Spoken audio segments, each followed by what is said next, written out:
Hey everyone, you're with Tesla Tom. Thanks for joining us on Ludicrous Feed. Today I'm going to talk about how to sell an electric car, focusing on range and charging.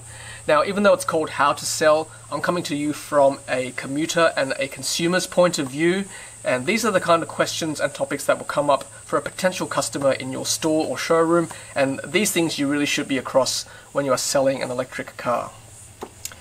Let's talk about what I call the commuting spectrum. Now, where does your customer fit on this spectrum? It ranges from someone who does lots of short urban commutes all the way to someone who does lots of frequent road trips, and where that customer fits along that spectrum. Someone who does lots of short urban commutes is likely to charge their car nightly, like a cell phone, and then they wake up each morning with a full charge. That is a really important point about electric cars which you should push in your sales pitch. Charging infrastructure is not as important for someone who is on this end of the spectrum. Someone who does lots of frequent road trips, now that's where charging infrastructure and terminology is very important, and we'll get to that later in this talk. Let's talk about range, because range anxiety is still very important in the early stages of the EV revolution. There's something called testing standards and how they compare to real-world range. We'll talk about that very shortly. There are three major tests currently worldwide. They're all done in the laboratory on a rolling road. The first one is called the EPA test, which is done in the United States, done by the Environmental Protection Agency. There is the NEDC range, which stands for the New European Driving Cycle, and the WLTP, which is quite new, called the World Harmonized Light Vehicle Test Procedure. The EPA testing done in the United States, there is less variability in the road speed and conditions of their testing. The maximum speed they get up to is 60 miles per hour, which is about 100 kilometers an hour, and it normally overestimates real-world range. The latter two, which are done in Europe, the NEDC and WLTP. WLTP has recently replaced NEDC. There is more variation in the speed and conditions which they test their cars, and the maximum speed they tested at is 82 miles per hour, which is good considering the maximum legal speed in Europe is 81 miles per hour on their roads. It also includes climate control testing, so the air conditioning is on in part of their testing, which is good, and because of that, WLTP is probably anecdotally the closest to real-world range. Like I said, the most accurate is WLTP. However, no test is 100% accurate. It really is driver dependent and geography dependent. Range in an electric car is very dependent on either extremes of weather, whether it's hot or cold. Importantly, in an electric vehicle, the slower you go on a freeway, the more range you get, a concept called hypermiling. Now, energy terminology is really important, and as someone who's going to sell electric cars, you need to get your head around this because it's a bad look if you get these terms mixed up. Let's start with kilowatt hours versus kilowatt. Now, don't get the two mixed up. Kilowatt hour, kWh, stands or denotes battery capacity, and that equates to range, versus kilowatt, which really is a unit of measure for power. You can think of horsepower really for kilowatt, and also kilowatt is for charging rate. So think kilowatt essentially is kilowatt hour per hour. So if you cancel the 2 hours, it becomes kilowatt. So let's use an example. Using 1 kilowatt of energy for 1 hour will get you 1 kilowatt hour of energy used in that 1 hour. So we need to also know about battery efficiency of your car that you're trying to sell. So I think of it as kilometers per kilowatt hour, but the official terminology is kilowatt hours per 100 kilometers. They're essentially the same thing. So a Tesla Model S, for example, has an efficiency of 5 kilometers per kilowatt hour, whereas a Hyundai Ioniq is more efficient at 8 kilometers per kilowatt hour. So really, you should be familiar with your fleet's efficiency. Now, in summary, number one, find out where your customer fits on the spectrum. You really need to gauge your customer's driving style. Are they going to really hammer the acceleration, or are they more of a slow, careful, cautious driver? That will affect range as well. Be familiar with your fleet's real-world range and efficiency, and match the car to the customer's expectations. Now, what about the frequent road tripper? Now, that's really important. Let's talk about charging from that point of view. So let's go back to energy terminology quickly. Like I said, kilowatt times time in hours will give you kilowatt hours. For example, a 100 kilowatt hour battery charging at 22 kilowatts will take approximately 4 to 5 hours to complete. So 100 divided by 22 is about 4 to 5. Now, charging lingo. Now, it's a new world, okay? It's very different to a petrol-powered car. and there's lots of terminology that comes with it. So there's something called AC charging versus DC charging. AC is slower, DC is fast.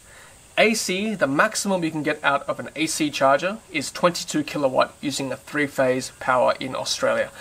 But, there's a big but here, it's limited by the car's onboard AC charger or inverter. So for example, a modern day Tesla's onboard charger is limited to 17 kilowatts. So you're not going to get 22 with an AC charger, you're going to get 17, okay?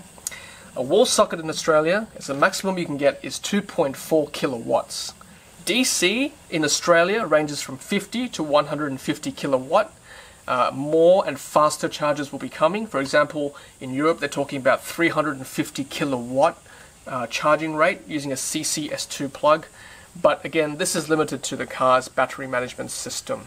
So how fast a car can charge is limited by the car's charging capacity and how fast the battery can cool, because obviously the faster you charge, the hotter the battery gets, and the car needs to cool it down, otherwise it becomes a safety hazard. Now AC is slower because it needs to convert AC or alternating current into DC, which is the car's battery. You normally find AC chargers in residential and commercial areas, like at the home, or in a shopping centre, or in a cafe or a hotel. That's where you'll see AC chargers. You need to find out, does your fleet include mobile chargers, which plug into any wall socket, because the customer will ask this. What cables, if any, are included? Now, the older type electric cars came with Type 1. These days, they probably will come with a Type 2 charger or many keys charger. Now, as a bonus credit, look up adapters. I won't go through it today, but this is a controversial area. So, for example, can a non-Tesla use a Tesla charger using an adapter? That's controversial. Let's talk about DC chargers. So they're faster because the direct current goes straight into the car's battery, which is also DC. No need to convert or invert. They're normally found on highways for road trips, and for example, Tesla has a proprietary Type 2 for its superchargers. They can charge at 120 kilowatts. A CharDemo or CCS2 in Australia is normally about 50 to 150 kilowatts, and we'll go through some examples in a second. Now, CCS2 is becoming the standard worldwide for charging cables and plugs. Even Tesla are retrofitting their superchargers across the world to match CCS2. Let's talk about charging infrastructure. So someone who does a lot of road trips will ask about this, because that's obviously a concern to them if they're charging on the road. We need to be familiar with the PlugShare platform. Now, it's very easy to use, and it will give you a rundown of where all the chargers are, and it's a sharing platform, so users will upload and share new chargers all the time. As a salesperson, I think it's important to know where a few AC chargers are in the local area where you're selling your car. For example, where the shopping centres have AC chargers, cafes, restaurants, hotels. You should also know where the DC chargers are for common road trips. So for example, in New South Wales, the NRMA charging network is being rolled out. In Victoria, the ChargeFox network is also coming through that state. In Queensland, the electric superhighway is quite useful up and down their east coast. And obviously know where the Tesla superchargers are as well. You should also know where the chargers are for the Brisbane to Sydney to Melbourne route. You don't need to know exactly where they are, but have an idea of how many stops there are in between a common route, for example, Sydney to Melbourne. Also, explain to your customer the concept that DC chargers are designed to be used every 2 hours on major routes. So for example, you can charge 80% of any car battery within 30 to 45 minutes currently, as it stands. Understand that fastest charging occurs when the battery is between 20 to 80%. That's kind of the battery sweet spot for an electric car. Anything after 80%, the rate is going to slow. So that's called a diminishing return. So after 80%, it becomes painfully slow, and you've got to gauge whether you should keep charging or just keep driving and then stop at the next charger to recharge again.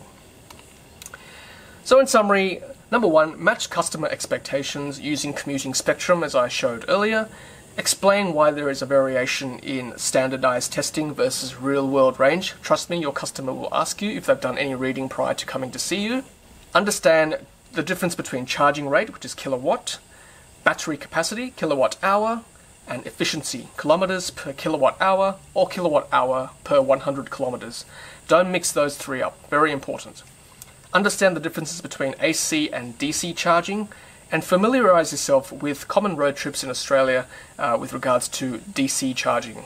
And guys, finally, before I go, I just wanted to give you an update on my Model 3 video poll where I asked the question, is $71,000 too much money to pay for a Tesla Model 3? So far we've had 16 respondents, and it seems to be tipping towards the fact that it's too expensive to tell Elon he's dreaming at 56% versus 43% of people saying shut up and take my money. So guys, keep voting. The poll is not closed just yet. I'll keep updating you with each video as we go.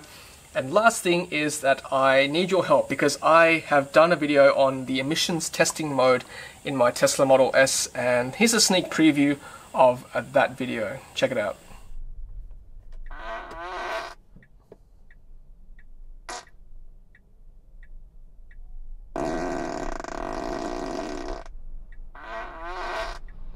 It's a wet one.